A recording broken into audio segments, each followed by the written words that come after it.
এরকম একটি তাজা প্রাণ আসলে ঝরে যাক, এটা কোনো মানুষ আসলে গ্রহণ করতে পারে। মানুষ আসলে মানুষকে মারতে বিন্দুমাত্র দ্বিধাবোধ করে না। একটি অন্যায় কেউ করে পার পেয়ে যাবে সেটা তো কখনোই হয় না। এটার যথাযোগ্য বিচার হওয়া উচিত এবং মানুষের জনসম্মুখে হওয়া উচিত বিচারগুলি। আমরা জানি যে আসলে সারা দেশব্যাপী কী নিয়ে আলোচনা হচ্ছে, শহীদ হাদিকে নিয়ে আসলে অনেক ধরনের আলোচনা আমি শুনেছি এবং আমরা শুনছি এবং প্রত্যেকে একটা মানসিক ট্রমার মধ্যেই কিন্তু আমরা আছি। এই মুহূর্তে আসলে আপনার সার্বিক পরিস্থিতিটা একটু আমাদেরকে বলবেন। দেখেন, সার্বিক পরিস্থিতি তো প্রত্যেকটা মানুষ আসলে তার নিজস্ব স্বাভাবিক গতিতেই আসলে চলতে চায়, পথ চলতে চায়।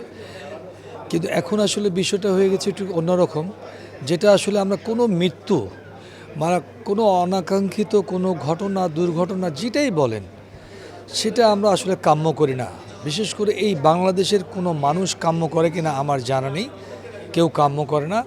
আমরা একটি শান্তপ্রিয় দেশ, যেখানে এই দেশে আজকে এই বিজয়ের মাস, এখানে বহু মানুষের প্রাণের ত্যাগের বিনিময়ে আমরা একটি লাল সবুজের পতাকা, একটি দেশ পেয়েছি। তো সেখানে তো এই ধরনের অনাকাঙ্ক্ষিত কোনো ঘটনা আসলে কোনো মানুষই কাম্য করে না। এটি সত্যি আসলে অনেক ব্যথিত এই সারা বাংলাদেশের মানুষ, যে এরকম একটি তাজা প্রাণ আসলে ঝরে যাক, এটা কোনো মানুষ আসলে আমার মনে হয় না কেউ এটা এই জিনিসটিকে গ্রহণ করতে পারে। কারণ এটা কিন্তু গ্রহণ করার এমন একটি, আমার কাছে মনে হলো যে এটা কেন হবে, এদেশে কেন হবে এই জিনিস, এই ঘটনাগুলো কেন ঘটবে?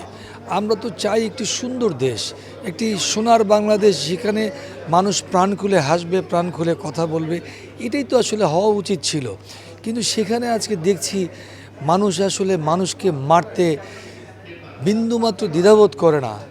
সেখানে আমি চিন্তা করি যে এটার যথাযোগ্য যেই দায়িত্বে আসুক না কেন বাংলাদেশে, আজকে যে সরকার আছে, সামনে যে সরকার আসবে, প্রত্যেকটা সরকার আমার কাছে মনে হয় একটা দায়িত্ব নিয়ে এই দায়িত্বটা নেওয়া উচিত, যেন এই ধরনের কোনো ঘটনা যেন পুনরাবৃত্তি না হয়। এই যে হাদির হত্যাকারী যারা আছে, আমরা জানি আসলে সারা দেশব্যাপী কিন্তু এই হত্যাকারীর বিচার চাওয়া হচ্ছে এবং শাহবাগ থেকে শুরু করে সারা দেশেই কিন্তু সবাই আওয়াজ তুলেছে। তো আপনার জায়গা থেকে আসলে কি প্রত্যাশা থাকবে, বিচারটা কেমন হওয়া উচিত বা কত দ্রুত হওয়া উচিত? দেখেন, বিচার তো অবশ্যই, কারণ হলো গিয়ে এটা হলো গিয়ে যে একটি অন্যায় কেউ করে পার পেয়ে যাবে সেটা তো কখনোই হয় না। সেটা কখনোই কোনো মানুষ সেটাকে গ্রহণ করে না। এটার যথাযোগ্য বিচার হওয়া উচিত এবং মানুষের জনসম্মুখে হওয়া উচিত বিচারগুলি। কারণ তাহলে এই পুনরাবৃত্তি আর কোনো মানুষের, আমার মনে হয় না যে আর কেউ ঘটাতে কেউ সাহস পাবে। কারণ আপনি যদি এটি সত্যিকার অর্থে বিচার না করেন, তাহলে এইভাবে ঘটনা ঘটতেই থাকবে। সেটা কখনো আমি কেন, কোনো দেশবাসীর, কোনো দেশের মানুষই এটাকে আপনার সাপোর্ট করবে না।